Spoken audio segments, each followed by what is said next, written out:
কলকাতা থেকে হারিয়ে গেল প্রাণীবিদ্যার এক গুরুত্বপূর্ণ সংগ্রহশালা। সোমবার কলকাতা বিশ্ববিদ্যালয়ের বালিগঞ্জ সায়েন্স মিউজিয়াম ও গবেষণাগারে ভয়াবহ আগুন লাগে। আগুনে ক্ষতিগ্রস্ত হয়ে বেশ কিছু দুষ্প্রাপ্য প্রাণীর দেহ ও গবেষণার নথি।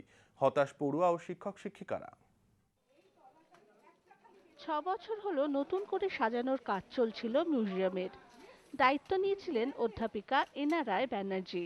এমন অনেক প্রাণীর দেহ এখানে ছিল যা দুষ্প্রাপ্য এবং ভবিষ্যতের গবেষণার জন্য গুরুত্বপূর্ণ।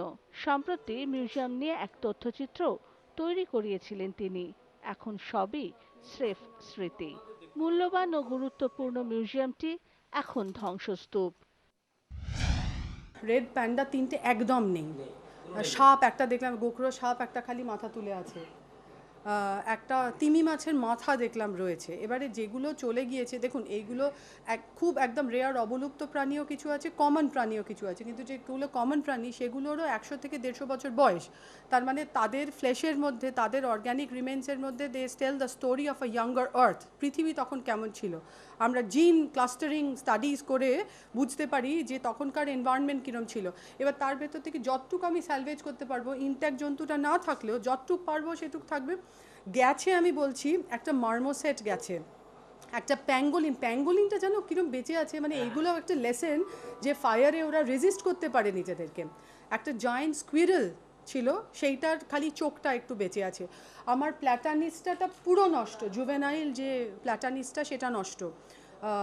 আমার লেপার্ড সিলটাকে বোধহয় আমি রিকভার করতে পারবো খানিকটা, প্ল্যাটিপাসটাকে আমি রিকভার করতে পারবো। তিনটে ম্যামাল ছিল, একটা স্পাইডার মাঙ্কি, একটা কাপুচিন, একটা থ্রি টোড স্লথ। কিচ্ছু নেই, and they were the rarest. আমাদের ওখানে সব ফ্রিজার থাকে, সেগুলো সব -80 ডিগ্রি সেন্টিগ্রেডে ফ্রিজার চলে 24 আওয়ার্স।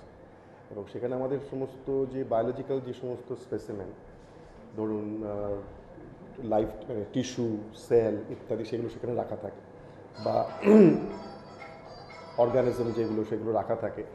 সেগুলো তো একদিনের ব্যাপার না, সেগুলো তো একটা ক্রোনোলজিক্যালি রাখা থাকে, বহুদিন ধরে সেটা সঞ্চিত আছে, বিভিন্ন জায়গা থেকে জোগাড় করা। ধরুন ক্যান্সার টিস্যু রাখা রয়েছে, সেই সমস্ত সেগুলো সব -80তে রাখা থাকে। সেইগুলো ওই -80গুলো বসে গেল।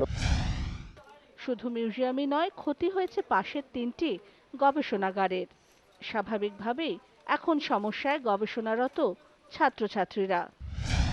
এই যে মিউজিয়ামটা, এটা নর্থ ইস্ট ইন্ডিয়ার একটা ন্যাক অ্যাকিরেটেড বড় মিউজিয়াম ছিল, যে মিউজিয়ামে অনেক রেয়ার কালেকশান ছিল। স্টাফ স্পেসিমেন যেগুলো হয় সেগুলো নষ্ট হয়েছে। আমরা ছাত্র হিসাবে আমরা যতটুকু মানে নিজেদের ইনভলভ করা যায়, আমরা সবাই মিলে ম্যাডামের সঙ্গে, মেনলি যিনি এটা করেছেন আর কি, এনা রয় ব্যানার্জি ম্যাম, ওনার সঙ্গে আমরা সবাই মিলে যোগদান করব যাতে এটাকে আবার নতুনভাবে তৈরি করা যায়। আমাদের পেপারসগুলো, মানে যেগুলো আমাদের ডকুমেন্টস, আমাদের সমস্ত প্রজেক্টের ফাইল সব কিছু ভিজে গেছে। তো এবার মানে with the help of a guide, আমাদের ল্যাবের সবাই, ডিপার্টমেন্টের সবাই যদি একটু হেল্প করে, তাহলে we have to start again from the beginning, মানে মনের জোর করে। এই ধ্বংসস্তূপের সামনে দাঁড়িয়েও কিন্তু হাল ছাড়তে রাজি নন এনা রায় ব্যানার্জি। সংগ্রহশালাটিকে আবার গড়ে তোলার জন্য লড়াই শুরু করবেন তিনি। জানালেন, এই পুড়ে যাওয়া ছায়ের মধ্য থেকে যতটুকু পাওয়া যায় ততটুকুই লাভ। এবারে যেটা নষ্ট হয়ে গিয়েছে, একেবারে নষ্ট হয়ে গিয়েছে, সেখান থেকে তো আমার কিছু করার নেই, কিন্তু আমি তার যেটুকু ফ্লেশের টুকরো বা চামড়ার টুকরো বা হাড়ের টুকরো পাবো সেটা আমি রেখে দেবো ফর ডিএনএ অ্যানালিসিস। 2 হচ্ছে, আমার অল্প ক্ষয়ক্ষতি হয়েছে যে জন্তু জানোয়ার, সেগুলোকে রিকভার করার আমি চেষ্টা করবো। আর ধ্বংসস্তূপ থেকে ফিনিক্স হয়ে আমরা তো বেরোনোর চেষ্টা করবোই। পুরনো অবস্থায় ফিরে আসতে কতটা সময় লাগবে তা অজানা, কিন্তু লড়াইটা যে সকলে মিলেই শুরু করবেন তা বুঝিয়ে দিলেন বিভাগের অধ্যাপক ও ছাত্রছাত্রীরা। ক্যামেরায় সন্দীপ পালের সঙ্গে সত্যজিৎ চক্রবর্তীর রিপোর্ট, তারা টিভি, কলকাতা।